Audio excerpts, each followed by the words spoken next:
Hello, welcome to the SOCO 2025. How can I help you? Oktyabrın 24-ü Gülüstan Sarayında süni zəkanın sosial sahəyə tətbiqi barədə müzakirələr olacaq. Məqsəd süni intellektin sosial idarə etmə sahəsində məsuliyyətli və insan mərkəzli tətbiqini təşviq etməkdir. Keçiriləcək konfrans uzunmüddətli bir platformanın ilk addımıdır.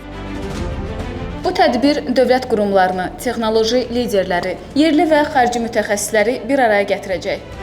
Gələcəkdə xidmətlərin rəqəmsallaşdırılmasında və sosial innovasiyaların yayılmasında əsas rol oynayacaq.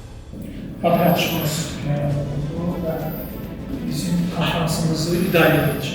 Konfransın təşkilatçılarından olan Dost Agentliyinin idarə heyətinin sədri Fərid Məmmədov deyir ki, bu tədbir ölkəmizdə ilkə imza atacaq. Konfransın ideyası ümumilikdə Dost Agentliyinin fəaliyyətindən irəli gəldi. Dost Agentliyi davamlı olaraq sosial sahədə innovasiyaların tətbiqi ilə məşğuldur və biz bu sahədə tək Azərbaycanda yox, hətta dünyada da artıq tanınmış bir təşkilat olmuşuq və Azərbaycan modeli bu sahədə artıq bir çox ölkələr tərəfindən də çox böyük rəğbətlə, çox böyük maraqla qarşılanır.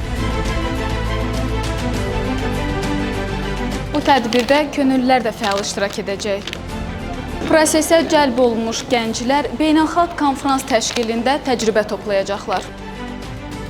Könüllülər hazırlıq prosesində bir çox mərhələlərdən keçir və daha çox şeylər öyrənirlər. Belə ki, onların öyrəndiyi və keçdiyi mərhələlərdən biri də bu təlim proqramlarıdır. Təlim proqramlarında onlar ünsiyyət və kommunikasiya bacarıqlarını təkmilləşdirmək üçün bir sıra təlimlərə cəlb olunurlar. Xarici və yerli qonaqlarla mütəmadi olaraq təmasda olurlar. Bu kimi tədbirlər könüllülərin həm şəxsi, həm də peşəkar inkişafı üçün böyük töhfə verir. Onlar həm bu istiqamətdə bir çox bacarıqlara yiyələnir, həm də bunu öz gələcək peşələrində də tətbiq eləyə bilirlər. Help speakers and guests arrive on time to the sessions. Sosial Qov konfransında dünyanın 20-yə yaxın ölkəsindən nümayəndə iştirak edəcək. Konfrans vətəndaşların sosial müdafiəsində dayanıqlılıq və innovativlik mövzularını gündəmə gətirəcək. Ekspertlər rəqəmsal dövlət və süni intellektlə transformasiya, sosial xidmətlərdə süni intellekt və sosial inklüzivlik, eləcə də əmək bazarının gələcəyi, bacarıqların inkişafı və rəqəmsal sahibkarlıq kimi mövzularda müzakirələr aparacaqlar. Sizi də orada gözləyirik.